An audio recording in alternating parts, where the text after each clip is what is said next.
Alors, le plan d'adaptation au changement climatique que l'on a adopté en 2023 a fixé comme orientation et objectif, je cite, de soutenir la capacité d'adaptation des milieux naturels en préservant les corridors écologiques du territoire. C'est notre engagement. Et ma question est-ce que cet objectif est compatible avec la poursuite des grands projets d'artificialisation que sont certaines ZAC actuelles et futures? Donc mon propos va porter plutôt sur l'extension ouest d'Océane et surtout sa suite. Comme on l'a vu, l'extension ouest n'est pas totalement commercialisée, il resterait, si j'ai bien lu, environ 20 hectares à commercialiser.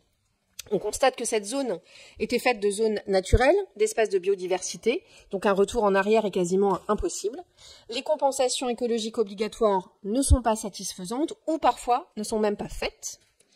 La question alors est donc, comment est-ce que notre débat le précédent le démontre? Est-ce qu'il faut continuer? D'Océane, nous allons passer à Nouvelle-Océane d'ici quelques temps. Donc vous connaissez la mobilisation des collectifs écologistes et de citoyennes et de citoyens engagés pour préserver la biodiversité sur notre territoire. Pour tout le monde, ce projet est inquiétant. Donc, je cite un extrait du tract que certains d'entre vous, chers collègues, avaient reçu au début de ce conseil. Ce projet condamnera des dizaines d'hectares de parcelles agricoles, dont 28 sont en agriculture biologique. Il grignoterait la ceinture végétale indispensable à l'est d'Angers, notamment pour maintenir un couloir écologique. Il augmenterait les émissions de GES, participerait autant à l'épuisement des ressources qu'à celui des pays exploités, et dégraderait ou détruirait, selon les scénarios, des zones humides essentielles à l'épanouissement de la vie.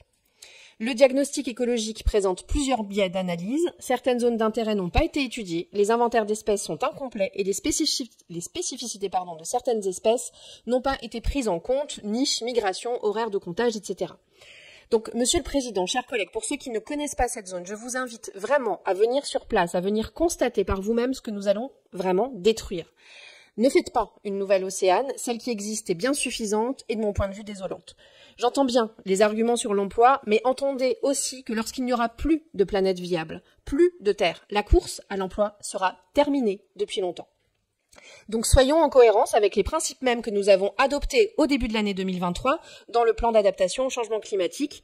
Je redemande, même si vous le refusez, un urgent moratoire sur la poursuite de ce projet et une profonde modification de la politique foncière d'Angers-Loire Métropole.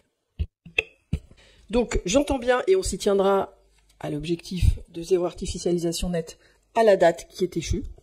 Voilà, la loi, toute la loi, rien que la loi.